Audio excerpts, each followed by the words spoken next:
Dios. Entonces, por favor, pon mucha atención con tu Biblia en mano.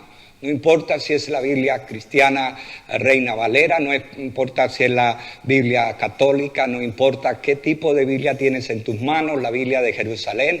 Toma tu Biblia y abre en Mateo 24. Hoy queremos hacerlo un poco menos formal que de costumbre y lo vamos a hacer un poquito en plan coloquio, charla, preguntas a nuestro pastor acerca de Mateo 24, que es lo que hemos estado estudiando en los últimos domingos. Hemos estado viendo, así que todos ahí en Mateo 24 nos han estado hablando de varios actos, ¿no? Vimos primero lo que fue el primer acto, que tenía que ver con la destrucción del templo en Mateo 24, 1 y 2. Luego el pasado domingo hablamos del segundo acto. Cuando estaba hablando del primer acto, segundo acto, se me venían los chistes de eso. Primer acto, ¿no? Segundo acto. Segundo acto, las señales antes del fin, que es a partir del versículo 3 al versículo 28. El capítulo de Mateo 24 es muy interesante, les recomendamos que lo lean continuamente en la semana. Es de mucha enseñanza y de mucha ilustración, sobre todo para los momentos que estamos viviendo, ¿no?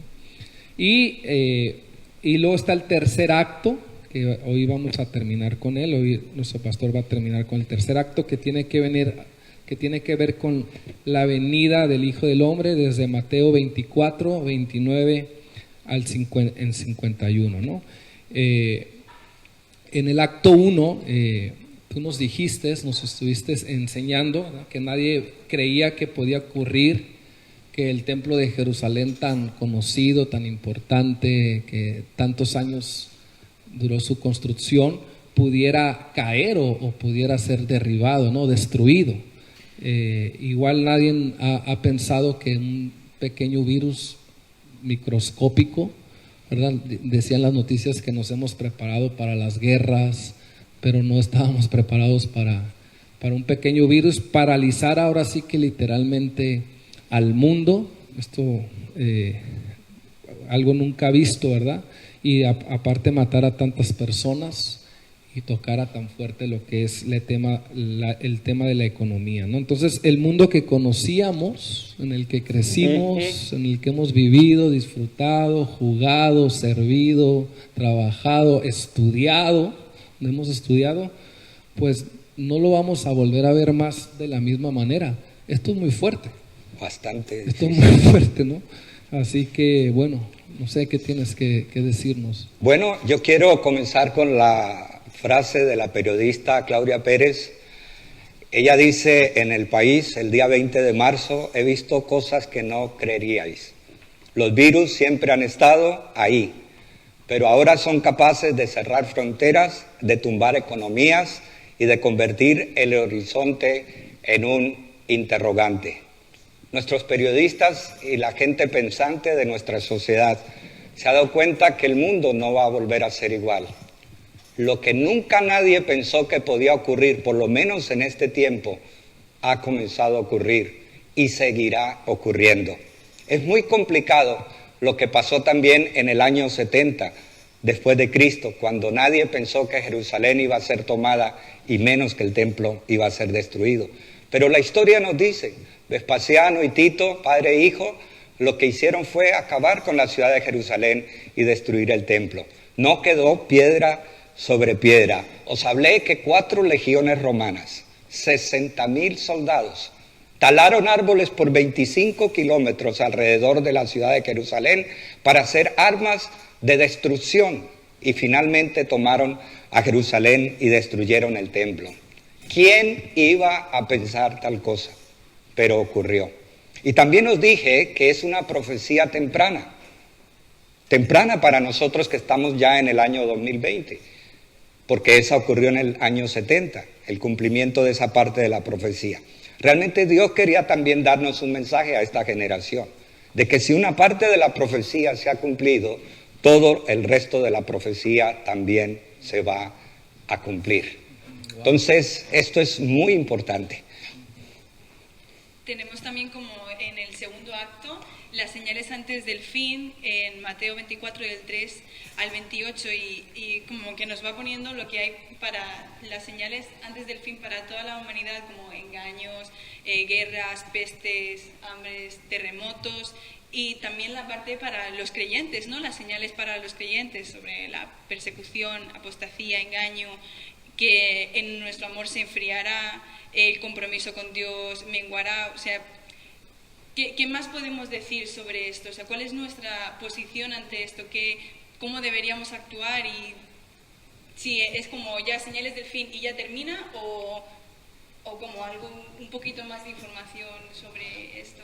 Bueno, estas fueron las señales que habló Jesús para que nosotros estuviéramos bien informados. Ahora, lo interesante es que en esta parte de Mateo 24 hay dos bloques. El bloque general, que es para todos los habitantes del mundo y de la tierra, o sea, para toda la humanidad, habla de terremotos, hambres, pestes, guerras, rumores de guerras, engaños. Eso es para todos. ¿Qué significa? Que en este tiempo y en los años que vienen van a seguir ocurriendo las mismas cosas. Y tenemos que darnos cuenta que vamos a tener que convivir con ellas. Pero hay otro bloque en ese pasaje que tiene que ver con el mensaje de Dios a los creyentes. Le dice a los creyentes que los creyentes en Cristo van a ser perseguidos. Van a ser perseguidos por su fe. El domingo pasado hablé que hay montones de cristianos que hoy son perseguidos. Y seremos perseguidos como cristianos porque daremos un mensaje diferente de lo que da el mundo. El mundo siempre quiere darse pañitos de agua tibia. Y siempre queremos la autosatisfacción y autoplacer. Y decir, no, esto no va a pasar todo, nunca más va a volver esto. Pero la Biblia no dice tal cosa. Es más, anoche el presidente nos dijo de la pandemia y la habló 3 veces, o 4 o 5, pero habló de que, claro, seguramente será otra pandemia, pero mucho más adelante. O sea, estas cosas van a seguir aconteciendo para todos los seres humanos. Ahora, también los creyentes tenemos que estar preparados para la persecución. Porque no pensamos igual que los demás y vamos a tener luchas. Y esa lucha y esa persecución hará que muchos creyentes apostaten de la fe, que prefieran más las cosas de este mundo que los principios de Dios, que deseen más el favor y la atención y el aplauso de las personas que hacer la voluntad de Dios. Y dice la Biblia que muchos creyentes, escuchadme, muchos creyentes apostatarán. Vamos a encontrar creyentes hablando sí mal de Dios. Yuyo, ¿sabes? Sí, eso van muchas personas a echarse para atrás porque querrán solo vivir en la fantasía y en la burbuja de su propio placer y del engaño y no de la realidad del futuro que nos tiene esta vida por delante. Sencillamente habrá también, dice la Escritura, engañadores. Y en este contexto no habla de engañadores fuera del grupo de creyentes. Habla que habrán engañadores dentro del mundo de los creyentes. Habrán falsas doctrinas, cosas extrañas, personas en grupos, tanto cristianos, otros grupos religiosos como megalomanía, creyéndose en Dios, creyéndose en el Cristo, creyéndose en la respuesta. Y dice, y a muchos se engañarán de los creyentes. Estaba escuchando que en una iglesia de Argentina están ya vendiendo el gel ungido. Bueno, es muy fuerte. El gel ungido. Hay otras comunidades que hablan que para que el Salmo 91 tenga efecto tiene que poner $91 en moneda nacional o en su equivalente para que el Salmo 91 les guarde. Van a venir muchas cosas dentro de los creyentes y dentro de las religiones, los falsos cristos, los falsos ungidos, las personas que se creen que son la respuesta para el mundo. Y eso va a aparecer en medio de los creyentes. Ahora, aquí es importante, Melissa, lo que decías acerca de estas cosas, porque hay que sacar unas conclusiones de esto, porque estas cosas van a seguir ocurriendo. Estas cosas van a seguir ocurriendo. No es que esto ocurrió y ya no lo volveremos a ver. Seguirán habiendo temblores, guerras, rumores de guerra, pestes y van a haber engaños. O sea, estas cosas van a seguir ocurriendo. Y miren en el capítulo 24, versículo 8, no dice que solamente van a seguir ocurriendo, sino en el 8 dice que será principio de dolores. ¿Qué significa eso, Melissa? Que las cosas van a incrementarse. Van a haber más guerras, van a haber más rumores de guerra, van a haber más terremotos, van a haber más pestes, van a haber más hambre, van a haber más dificultades. Porque dice en el versículo 8 que será principio de dolores. Ahora, los creyentes tendrán que pasar por persecución. Lo siento, hermanos en Cristo, que nos han vendido la moto de que nunca nos va a pasar nada.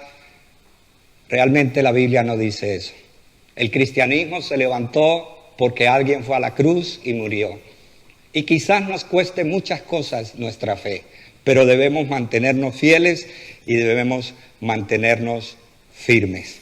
También es interesante, esto me llamó mucho la atención, mucho.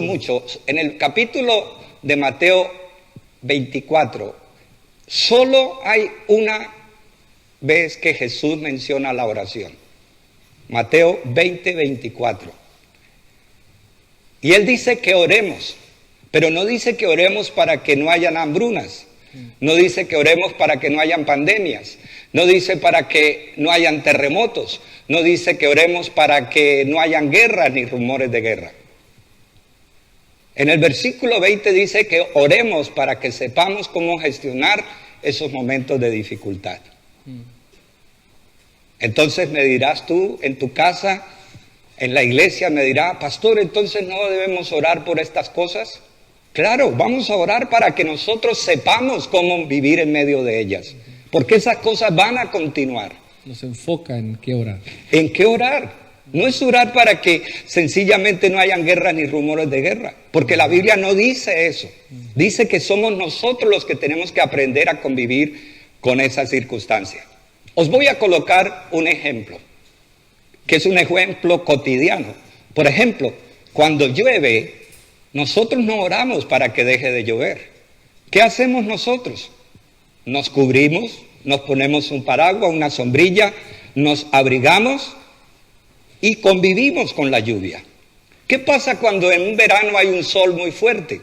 Pues sencillamente nos ponemos crema y los que queremos broncearnos, pues nos bronceamos, pero los que no queremos tener el sol, sencillamente nos cubrimos. Nos metemos debajo de una sombrilla o nos vamos a nuestra casa. Pero no vamos a orar para que el sol deje de alumbrar, ni para que el sol deje de darle su calor. O sea, hay cosas con las que tenemos que vivir y con las que tenemos que convivir. Y el mensaje de Jesucristo justamente tiene más fuerza en el hecho de que debemos estar preparados, listos y con el carácter adecuado para poder enfrentar esas circunstancias. Yo creo que tenemos que cambiar nuestra forma en que oramos y comenzar a orar conforme a lo que dice la Escritura. Orar porque yo cambie, orar porque yo aproveche bien el tiempo, orar para que yo sea sabio en cada momento de mi vida, orar para que mi familia tema a Dios, orar para que yo me ocupe de las cosas del reino. Allí es que tenemos que dedicar nuestro tiempo de la oración. Interesante. Creo que también eso haría que desarrolláramos como más carácter cristiano, ¿no? O estar prevenidos para, por ejemplo, David en su época, ¿no? Él tuvo que convivir con gigantes cuando fue a Gat, ¿no? Entonces, sería interesante que luego seguir aprendiendo cómo convivir y mantenernos en medio de estos ambientes que ya han estado, pero que ahora se están multiplicando y que, por ejemplo, esto, pues el otro día yo personalmente en casa no me había pasado, pero me entró claustrofobia, tuve media hora de ansiedad, del agobio de estar encerrado ahí tantos días, veía el sol afuera, o sea, fue una situación nueva para mí, ¿no? Entonces, obviamente me tranquilicé, puse música, pero viví ese momento como de agobio interno, no sé si alguien lo ha vivido ahí. Entonces son nuevas situaciones que tenemos que estar como preparándonos que vamos a enfrentar, ¿no? Amén. Pues muy bien, entonces hoy nos vas a compartir del tercer acto. ahí mismo es la continuidad en Mateo 24, del 24, del 29 hasta el 51. El Mateo 24 es como Mateo 24 es muy bonito porque es como una secuencia de sucesos, ¿no? que van a pasar, que ya están pasando y van a seguir sucediendo. Y luego en Mateo 24 viene la descripción, ¿no? de varias cosas. Ya empieza a hacer referencia a falsos cristos, al anticristo también, que anticristo significa pues uno en contra de las cosas de Dios, ¿no? Ya por ahí también se habla en las noticias de tal vez un nuevo orden mundial, una nueva moneda, un nuevo gobierno, ya se empiezan a soltar, ¿no? Esas cosas y como que con todo este ambiente como que uno dice, hombre, está más cercano, ¿no? Ese momento. También pues Jesús habla ya de la gran tribulación y de sucesos mayores, ¿no? Entonces, pues no sé, explícanos todo esto. Sí, en esta parte hay que recordar en el mismo Mateo 24 que dice que todavía no vendrá el fin. Muchas personas me preguntan, pastor, ¿ya llegó el fin? Y yo les digo no, porque la Biblia no me dice eso, ni la Biblia en el texto en Mateo 24 y otros pasajes nos dice que ya es el fin. Jesús mismo dijo, y aún no es el fin. ¿Por qué? Porque falta la aparición del hijo de pecado, el anticristo. Hasta el día de hoy han habido 3 elementos de anticristo, que es el espíritu del anticristo, el espíritu del diablo, que tiene el plan de contradecir a Cristo y que opera en este mundo, la doctrina del anticristo, porque hay doctrinas del anticristo, pero falta la tercera manifestación del anticristo, que es la persona del anticristo, una persona que encarna físicamente la oposición a Cristo, y no solamente la oposición a Cristo, sino a los santos, la oposición a Cristo y a los santos. Entonces falta ese cumplimiento. Todos los que estudian escatología tienen diferentes posiciones. Están los pretribulacionistas, aquellos que dicen que el Señor Jesús arrebatará a su iglesia antes de la gran tribulación. Otros hablan de medio tribulacionistas que dicen que Jesús vendrá a los 3 años y medio de la gran tribulación, que la Biblia habla de que la gran tribulación durará 7 años. Y están los post-tribulacionistas que dicen que Jesús aparecerá por su iglesia después de la gran tribulación. Bueno, yo no me quiero meter en esas diferentes corrientes escatológicas.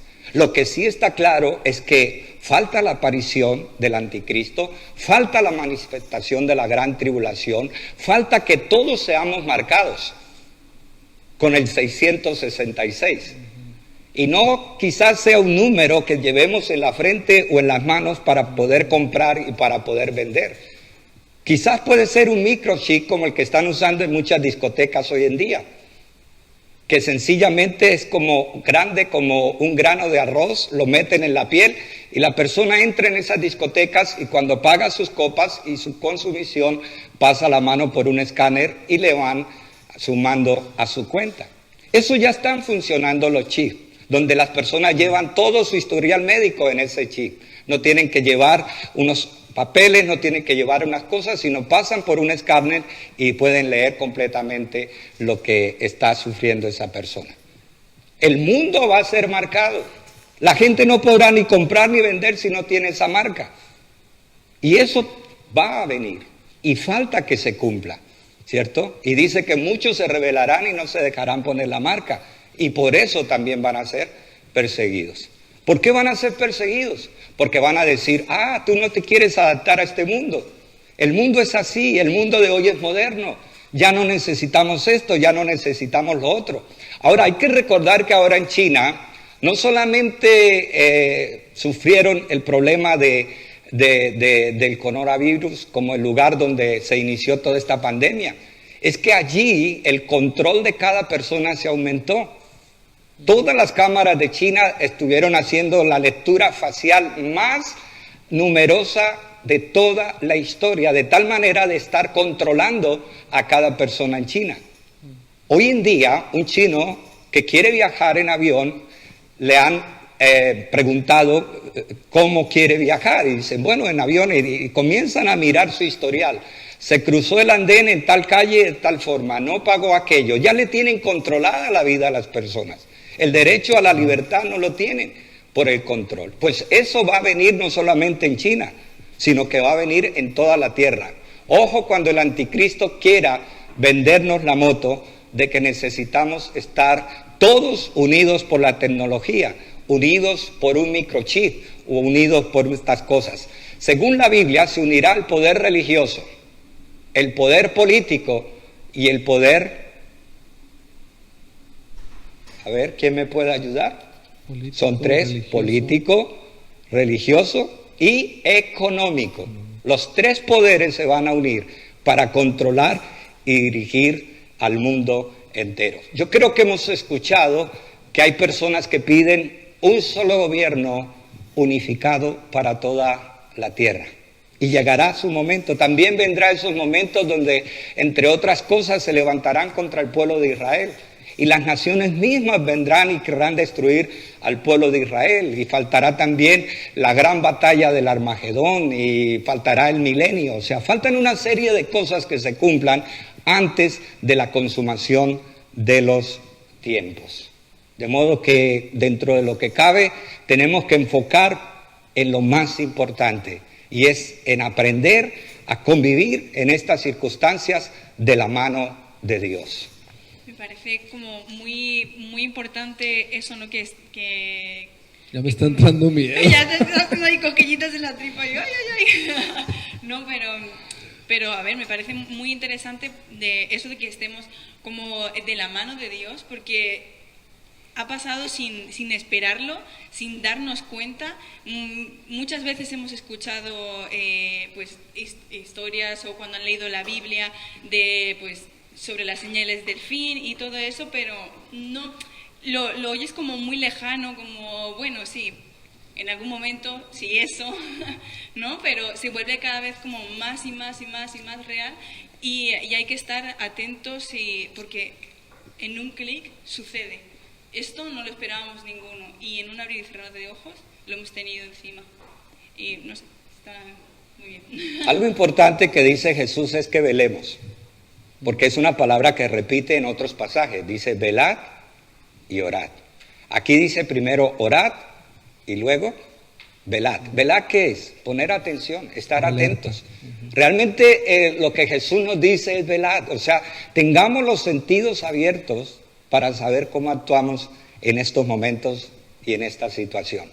No hay que olvidar lo que toda la Biblia nos dice, que nosotros somos peregrinos. Nosotros somos peregrinos. Aleluya.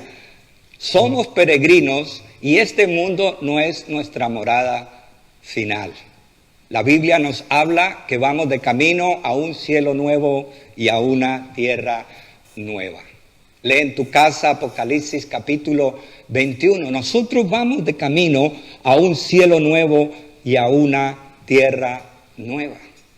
Esto nos permite y nos anima a Jesús a velar para poner nuestros ojos en las cosas de lo alto, en las cosas del cielo, en lo que es más importante, en lo eterno.